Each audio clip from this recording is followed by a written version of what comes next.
السلام علیکم، میرا نام مبشر لقمان ہے. آپ دیکھ رہے ہیں مبشر لقمان یوٹیوب چینل. انتہائی اہم رپورٹ اور نیوز میں آپ کے پاس لے کے آیا ہوں. اس وقت رات کے تقریباً 12:15 بجے کا ٹائم ہو رہا ہے جب میں یہ ریکارڈ کر رہا ہوں. 23 تاریخ ہے، اکتوبر کا مہینہ ہے، 2021 سن ہے، اور آج اس وقت لاہور کی سڑکیں جو ہیں وہ لہولہان ہوئی ہوئی ہیں.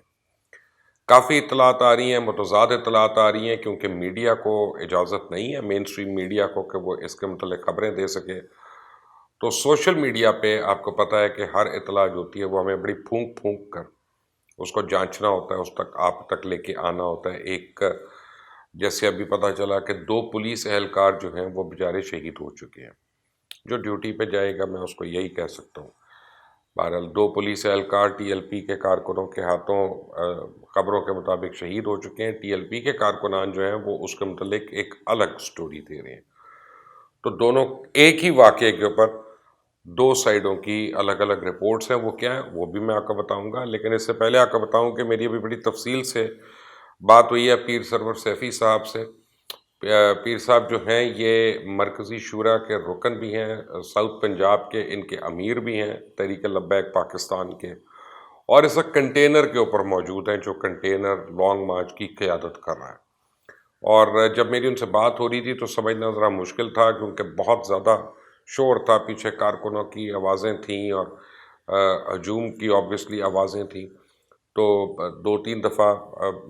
سلسلہ منقطع ہو کے دوبارہ اپنا پھر جب میرا رابطہ ہوا تو پھر مجھے جو تفصیلات ان سے پتہ چلی میں آپ کو وہ بتا رہا ہوں. پیر سیفی صاحب کے مطابق پنجاب حکومت کے ساتھ ٹی ایل پی کا ایک اصولی ایک معاہدہ تو نہیں کہہ سکتے لیکن ایک انڈرسٹینڈنگ تھی، اور وہ یہ کہ وہ داتا دربار تک کسی قسم کی کوئی رکاوٹ نہیں کھڑی کریں گے. اور ہوا کیا، اب دیکھیں یہ چلے ہیں ملتان روڈ سے چوک یتیم خانے کی طرف سے. وہاں سے جب یہ قافلہ ان کا نکلا ہے، لانگ مارچ نکلی ہے، تو ان کو کسی قسم کی کوئی رکاوٹ نہیں ملی. کسی نے ان کو نہیں روکا راستے میں، نہ ان کو کوئی رکاوٹ ملی. اور بقول ان کو یہ بتایا گیا تھا کہ آپ داتا صاحب آ جائیں، جلوس کو یہاں پہ روکیں، اور پھر ہمارے آپ کے مذاکرات ہوں گے، اور اس کے بعد پھر دیکھتے ہیں کہ کیا لائے عمل ہونا ہے.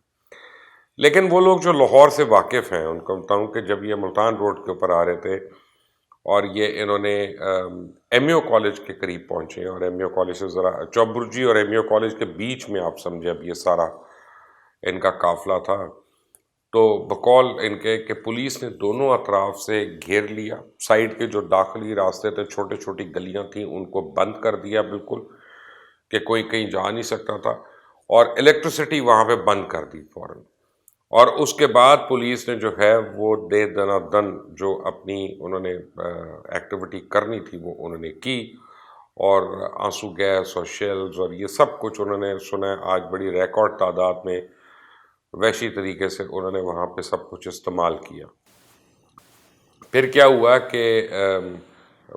ان کے کارکنان کو جوش دلایا کسی نے، ان کے مرکزی لیڈرز نے دلایا ہوگا. بہرحال وہ جب جوش میں آئے اور انہوں نے پولیس کو انہوں نے پیچھے کر دیا، تو اب اس میں لڑائی جھگڑا بھی ہونا شروع ہوا. لیکن یہ وہاں سے ایم اے او کالج کا جو حصار تھا اس کو توڑ کے یہ آگے بڑھنا شروع ہو گئے داتا صاحب کی طرف. اب وہ کہتے ہیں کہ جی ابھی تک 2 ہمارے لوگ جینون کنفرمڈ یعنی شہید ہو چکے ہیں، اور زخمیوں کی تعداد تو انہوں نے بہت زیادہ مجھے بتائی ہے. میں آپ کو کم کر کے کہہ رہا ہوں، وہ ہے کہ درجنوں میں ہے، اور ان کے مطابق تو بہت ہے. کچھ زخمی جو ہیں وہ میو اسپتال بھیج دیے گئے ہیں، کچھ زخمیوں کو سروسز ہاسپٹل کی طرف بھیجا جا رہا ہے، اور کچھ زخمی ابھی ان کے پاس ہی ہیں، وہاں پہ داتا صاحب کے اندر ہی ہیں، جن کے لیے وہ انتظام کر رہے ہیں کہ ان کو کون سے ہسپتالوں میں ان کو بھیجا جائے. مین وائل جو مجھے پتہ چلا ہے کہ ہسپتالوں میں ایمرجنسیز ڈکلیئر ہوئی ہیں، خاص طور کیپٹل یعنی اسلام آباد کے ہسپتالوں میں. پولیس کی جو چھٹیاں ہیں وہ منسوخ ہو گئی ہیں، جو چھٹیوں پہ تھے ان کو فوری طور پر ریکال کر لیا گیا ہے. اور اب داتا صاحب پہ ان کے مذاکرات جو ہونے تھے وہ نہیں ہوئے. تو اب میں آپ کو یہ کہہ سکتا ہوں کہ حکومت پنجاب اور ٹی ایل پی کی قیادت کے درمیان جو مذاکرات ہونے تھے وہ نہیں ہوئے، یا آپ کہہ سکتے ہیں کہ ناکام ہو گئے، کیونکہ اگر نہیں ہوئے تو ناکامی ہے پھر ان کی. اب انہوں نے کہا کہ جی جو مجھے سرور سیفی صاحب نے فرمایا کہ مذاکرات کے لیے بلا کر کارکنوں کو گولیوں سے چھلنی کر دیا. اب ہمارے مذاکرات مولانا سعد رضوی ہی کریں گے۔ اس کا مطلب ہے کہ مرکزی قیادت اب ضد ہے کہ مولانا سعد رضوی جو ہیں ان کو جیل سے نکالا جائے، تاکہ جب وہ نکلیں گے تو مذاکرات ہوں گے، یا کوئی پھر جیل میں جا کے ان سے کوئی مذاکرات کرے گا، جو کہ اب بڑا مشکل لگتا ہے۔ اب کچھ ذرائع کا یہ کہنا ہے، اور جو عینی شاہدین اور رپورٹرز ہیں، کہ ایک بڑی حکمت عملی سے ان کو چوک یتیم خانے سے نکالا پولیس نے وہاں پہ، اور جب یہ چبرجی اور ایم یو کالج کے بیچ میں تھے اور تھوڑا تھوڑا سکیٹرڈ تھے، تو تب دونوں اطراف سے بند کر کے، بجلی کو بند کر کے، پھر وہاں پہ شدید قسم کی شیلنگ کی گئی، بقول تحریک لبیک کے کارکنان کے گولیاں بھی فائر ہوئیں، اور سیدھی انہوں نے گولیاں فائر کی، کوئی ہوائی فائرنگ نہیں کی، ڈرانے کے لیے، بگانے کے لیے، دھمکانے کے لیے۔ اور بقول ان کے ہم تو ٹریپڈ تھے۔ جب ٹریپڈ تھے تو کیسے ہو سکتا ہے کہ ہم کہیں بھاگ سکتے تھے؟ بہرحال چھوٹے راستے تو انہوں نے پہلے ہی بند کر دیے تھے۔ تحریک لبیک والوں کا یہ بھی بتانا ہے کہ ان کا قافلہ گاڑیوں پہ نہیں ہے، اس وقت تو پیدل قافلہ ہے، تو اس وجہ سے اس کی سپیڈ جو ہے وہ وہی ہے جو ایک پیدل چلنے والے کی ہو سکتی ہے۔ اور ایک کنٹینر ہے کہ جس کنٹینر پہ وہ لوگ جا رہے ہیں، مرکزی قیادت جو ہے وہ اس کنٹینر کے اوپر ہے، اور باقی لوگ پیدل مارچ کر رہے ہیں ان کے ساتھ۔ اب یہ ایک بڑا ایک امپورٹنٹ سمبولک جسچر ہے یہ، کہ یہاں سے یہ پیدل مارچ کر رہے ہیں، گاڑیوں پہ، موٹر سائیکلوں پہ نہیں نکلے۔ تو سوال یہ پیدا ہوتا ہے کہ جب یہ پیدل مارچ کر رہے ہیں تو ان میں سے کسی نے کیسے کسی پولیس اہلکار کے اوپر ایک ٹرک چڑھا دیا، بڑا ٹرک چڑھا دیا، جس سے 2 پولیس والے جو ہیں وہ مارے گئے۔ اب اس میں 2 ورژنز ہیں، اور دونوں ورژنز نہ دینا بددیانتی ہوگی، اور میں سمجھتا ہوں کہ آپ کو دونوں چیزیں، دونوں کا موقف پتہ ہونا چاہیے۔ لیکن اس سے پہلے ایک آپ کو بات بتاؤں کہ پورے اس کے اطراف میں، سڑک کے اطراف میں، لاہور سے گزرنے والے لاہور کے جتنے بھی بڑے بڑے ٹرکس ہیں ان کو پولیس نے روکا ہوا ہے، وہ پولیس کی تحویل میں ہے، پولیس کے کنٹرول میں ہے،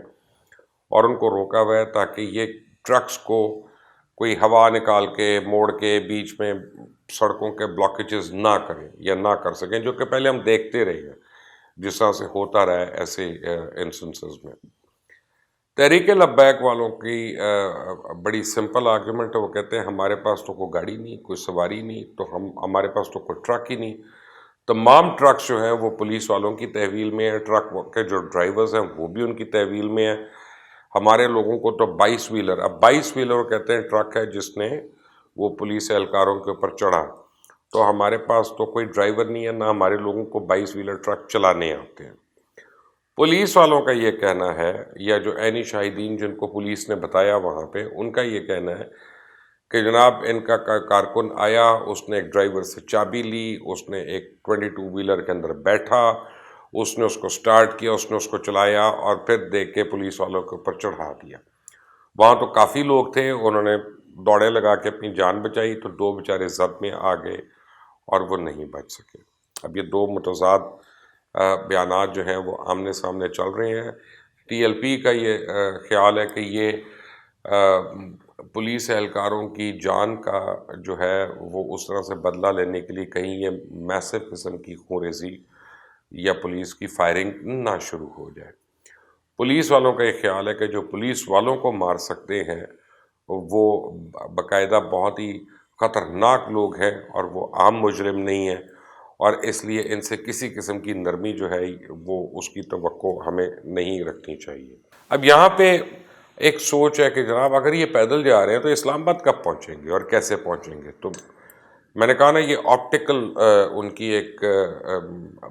اسٹریٹجی آپ کہہ لیں کہ لوگوں کو دکھانے کے لیے کہ ہم مارچ کریں تو آپ کو مارچ کرتے ہوئے لوگ نظر آئیں، لیکن اس وقت وہ داتا دربار سے، داتا صاحب سے نکل چکے ہیں، اور وہ آزادی چوک جو ہے، جہاں پہ مینار پاکستان ہے، جہاں پہ بادشاہی مسجد ہے، جہاں پہ منٹو پارک ہے، اس جگہ تک وہ وہاں پہ کے لیے نکل چکے ہیں، اور آزادی چوک پہ وہ کھڑے ہو کے اس پل پہ دوبارہ اسمبل ہونا ہے انہوں نے ساروں نے، اور وہاں سے ان کا جو اصل پش ہے وہ شادرہ کی طرف ہے، جو لاہور کے بالکل ایکسٹیریئر پہ راوی کا برج کراس کرنے کے بعد ہے۔ اب شادرہ کے اوپر جو مجھے رپورٹرز نے بتایا، انہوں نے بتایا کہ پولیس اتنی بھاری تعداد میں ہے کہ وہ جسے کہتے ہیں نا لائک نو بڈیز بزنس، اور بہت زیادہ تعداد میں ہے، اور پیراملٹری فورسز یعنی رینجرز جو ہے وہ بھی بیک اینڈ پہ ان کی مدد کے لیے وہاں پہ کھڑی ہیں. تو Shahdara is totally salad. Tehreek Labbaik والے جو ہیں ان کی جو تیاری ہے اس کے مطابق شادرہ میں جیسے ہی وہ شادرہ کو کراس کرتے ہیں تو ان کو ایک بہت بڑی کمک ملنے والی ہے، جس میں زیادہ تر ان کے جو لوگ ہیں وہ سواریاں لے کے آئیں گے وہاں پہ، جس میں بیٹھ کے جن سواریوں میں بیٹھ کے انہوں نے اسلام آباد کی طرف رواں دواں ہونا ہے. تو اس کا مطلب یہ ہے کہ اس وقت as I speak to you, جیسے میں بات کر رہا ہوں، تو شادرہ کے اوپر ایک طرف تو پولیس اور رینجرز پیراملٹری فورسز بڑی بھرپور تعداد میں موجود ہیں، وہاں پہ مورچہ زن ہیں، ویٹ کر رہے ہیں اس جلوس کا، اور دوسری طرف سائلنٹ سپورٹرز جو ہیں تحریک لبیک پاکستان کے، وہ شادرہ کے اندر بیٹھ کے ویٹ کر رہے ہیں کہ قافلہ آئے اور جیسے یہاں سے نکلتا ہے حصار کو توڑتا ہوا تو پھر ان کو کیسے ہم گاڑیوں میں بٹھائیں اور پھر اسلام آباد تک جانا شروع ہو جائیں. ایک خیال یہ بھی ہے کہ شادرہ میں ایک بہت بڑی ایک فورس جو ہے، موب فورس جو ہے، وہ ویٹ کر رہی ہے تاکہ جیسے ہی ان کے ساتھی آتے ہیں تو وہ بھی ان کو جوائن کریں. جس طرح ایم ایو کالج کے اوپر پولیس نے کیا کہ چوبرجی اور ایم ایو کالج کے بیچ میں آ کے اس نے سکویز کیا سارے جلوس کو، تو وہ غالباً، اب یہ میں ایک سوچ بتا رہا ہوں، ایک کہنی شاہد کی، میں آپ کو حقیقت نہیں آپ کو میں بتا سکتا، مجھے نہیں پتا، ان کی سوچ یہ ہے کہ وہ بھی اسی طرح پولیس کو سکویز کریں وہاں پہ شادرہ کے آگے اور شادرہ کے باہر سے دونوں سائیڈوں سے. اب محتاط اندازے کے مطابق جتنا یہ ڈسٹنس ہے اور جس سپیڈ پہ وہ چل رہے ہیں، مجھے لگتا ہے کہ یہ تقریباً فجر کے ٹائم تک وہاں پہ پہنچیں گے، جو اب بالکل رات کے آخری پہر ہوں گے. اس پہ شرکاء کتنا تھکے ہوئے ہوں گے، چل چل کر ان کی کیا حالت ہوگی، یہ تو وہی جانتے ہیں، ان کا خدا جانتا. لیکن میرا خیال ہے کہ وہ ایک بڑا، آپ جسے کہتے ہیں لاسٹ فلیش پوائنٹ جو ہے، ایک وہ شادرے کا موڑ جو ہے وہ آنے والا ہے. میں تو صرف as a commentator, as a reporter, میں صرف یہ دعا کر سکتا ہوں کہ اللہ تعالیٰ جو ہے وہ سینٹی پریویل کر جائے اور دونوں اطراف پہ کوئی کسی کا جانی یا مالی نقصان نہ ہو، کیونکہ دونوں سائڈ پہ ہمارے اپنے مسلمان بھائی ہیں اور ہمارے اپنے بچے ہیں، وہ بھی ہمارے بچے ہیں، پولیس والے بھی اور تحریک لبیک والے بھی ہمارے بچے ہیں. کسی قسم کا کوئی نقصان جو ہے وہ ہم سب کا نقصان ہے. اب حکومت کو چاہیے کہ یا تو اپنے کیے ہوئے وعدوں کے اوپر عمل درآمد کرے، یا پھر فریش آ کے کوئی ایسا وعدہ کرے کہ جو عمل کے قابل ہو، اور تاکہ پوری سچویشن کو ڈیفیوز کیا جا سکے. اس وقت پوری مرکزی قیادت جو ہے تحریک لبیک کی، وہ تتر بتر ہے، یا تو وہ انڈر گراؤنڈ ہے یا وہ جیل میں ہے، اور جو باقی ہیں وہ 4 شیڈول میں مزید پھنس گئے ہیں. تو اب کس سے مذاکرات ہوتے ہیں؟ تو پھر سعد رضوی صاحب سے ہی کرنے پڑیں گے، اور وہ آئی ہوپ کہ سینٹی پریویلز اور یہ اس طرح کا مارکا نہ ہو جو ہمیں ڈر لگ رہا ہے کہ ہو سکتا ہے. اس چینل کو سبسکرائب کریے گا، بیل آئیکن کو پریس کریے گا، جتنی بھی ڈیولپمنٹس ہوں گی وہ آپ کو فردن تو آپ کو مل جائیں گی باغی ٹی وی پہ، www.BAGHITV.com پہ آپ لاگ کریں تو اردو، انگریزی، پشتو، دہری، آپ کو ان ساری زبانوں میں آپ کو اپڈیٹس ملنا شروع ہو جائیں گی. انٹل دی نیکسٹ ٹائم، اللہ حافظ.